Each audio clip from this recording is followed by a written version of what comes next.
Keeping in tradition of our military videos, today we dive into further understanding the military of Sweden.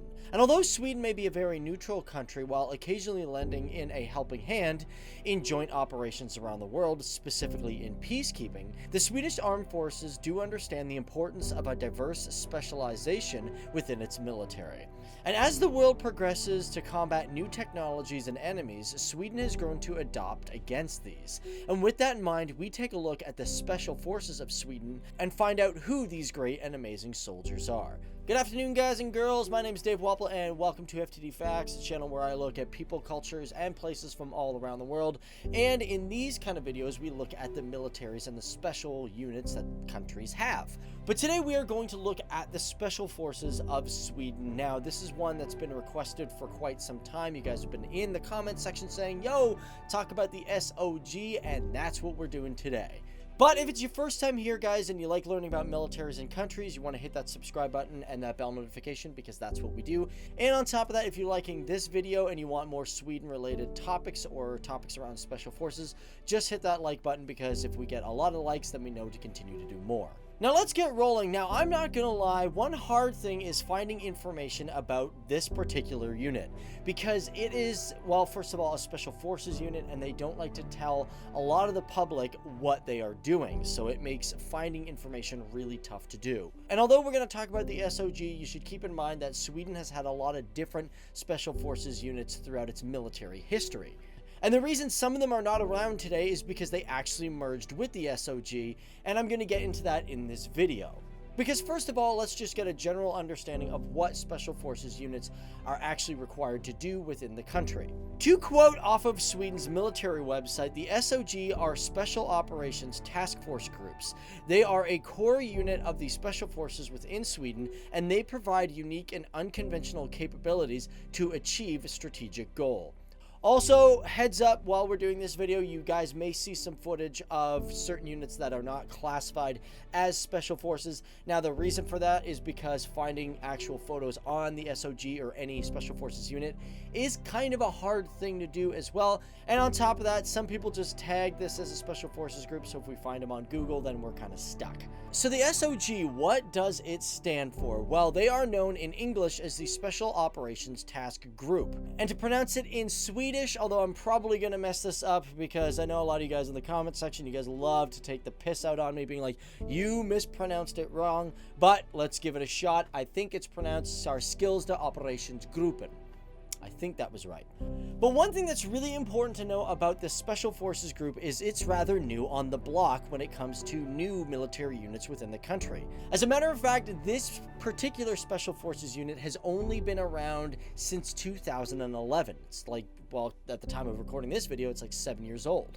Special Forces units within Sweden have actually been around for a long time, and because Sweden has a very neutral perspective on war, the country hasn't had much need for a Special Forces unit, which explains why they may seem like a little new to the game.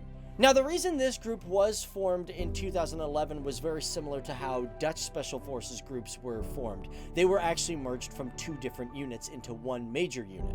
Now, these two groups were firstly the Special Protection Group, also known as the SSG, or Särskilda Operationsgruppen, and secondly, the Special Reconnaissance Group, known as the SIG, or Särskilda Inhämtningsgruppen. And in order for us to understand how the SOG works, we got to look at the history of these two particular units. Looking at the SSG first, this particular group became active in 1994. And although the actual number of troops is classified, they do estimate that at its height, there was anywhere between 60 to 80 actual soldiers or special forces units. And of course, within this group, the approximate age of all the soldiers were in their early 30s. Now, similar to most special forces groups, these guys were extremely secretive. And as a matter of fact, they didn't become aware to the public until about 1997. And to recruit people for this program, they took officers and notable individuals from different sections of the military. And to be in this group, it took more than 1 year of basic operator training. Soldiers would learn how to do halo dives, parachuting, scuba diving, and as well, women could apply, but only as intelligence officers. It's also interesting to know that for the training of this program, it was also held in other countries in joint operations. Of course, the SSG was also present in many different operations around the world until the merge in 2011. For example, in 2002, they were in charge of guarding the Afghan King Mohammed Zahir Shah, and in 2002, they were sent back to Zaire for what was known as Operation Artemis during the Second Congo War, which was actually the first operation led by the EU and the first autonomous EU operation. As well, they were a part of the first rapid response unit by any EU nation, and of course the first major operation outside of the EU that was conducted by the EU and with the United Nations. In 2004, the SSG was also in Kosovo, and in 2008 they were in Chad, along with other operations in Macedonia, Liberia, Lebanon, and the Bosnian War. Now let's move on to the second group, the SIG, and find out a little history about them. Now the SIG in 2007 formed out of the parachuting school. Now similar to the previous group, there's not quite an accurate number, but they do guess that there was anywhere between 50 to 70 people that were trained in this program and were in their early 30s as well. Now for this particular group, they were more heavily focused on reconnaissance than combat. Of course, Sweden has its own form of reconnaissance group known as ISTAR, but for this particular group, it was designed for missions that required a little bit more training as they were deemed more dangerous. For training when it came to SIG individuals, these guys would train by jumping out of C-130 Hercules, doing nighttime and daytime jumps, as well as halo jumps. But today, this group has been discontinued as of 2009, and it was reorganized into the 323rd Paratrooper Company, as well as a few other companies. And by that merge, I meant specifically the Parachuter Ranger program, not the SIG. They were merged in 2011 to create the SOG. But now let's look specifically at the SOG, because this particular unit, its size is also listed as classified. So one thing that I've heard when it comes to the SOG and who they select, I have heard this, I can't confirm it, that they only select people once in a lifetime. And it pretty much means that if you don't make the team, you are never allowed to get into it, unless of course there is some really good reasons. And to dive further into the training of the SOG, for about 6 months before individuals have their major test, they get analyzed by officials and told where they need to improve on. And during the selection process, it takes about 2 weeks, where actually 1 whole week you are gone on an entire field exercise. And of course, if these individuals are chosen to move forward into special operations training, they then qualify for a basic operator course, which takes approximately 12 months to finish. As for the SOG, they also say that they generally work in teams of 4, with usually a team leader, a demolitions expert, radio operator, and a combat medic. As well, I just want to mention when it comes to the SOG, the SIG, and the SSG, they've been a part in many operations such as the Balkans, the Congo, Chad, Central African Republic, and much more, which of course we should include Afghanistan in there as well. But as for the SOG, they have specifically been in Syria and Iraq for Operation Inherent Resolve. As well, they've been placed in the countries of Iraq and Kurdistan to train other soldiers.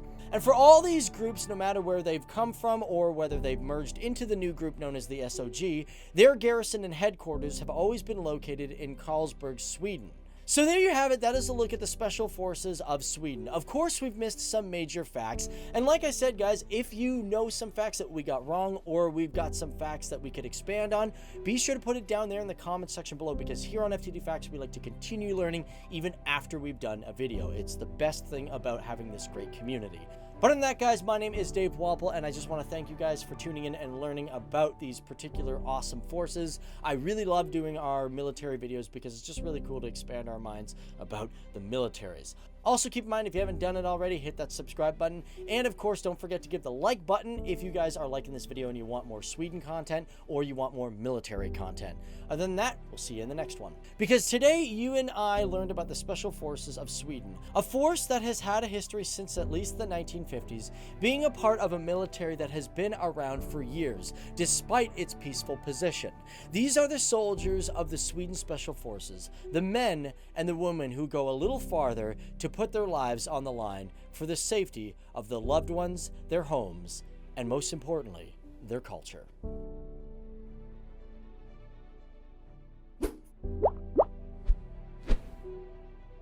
Thanks for watching, guys. All right, be sure to check out, this is our most recent video here. And of course, don't forget to check out our military playlist, because we know you guys like learning about militaries, so we've done a lot of videos just for you guys.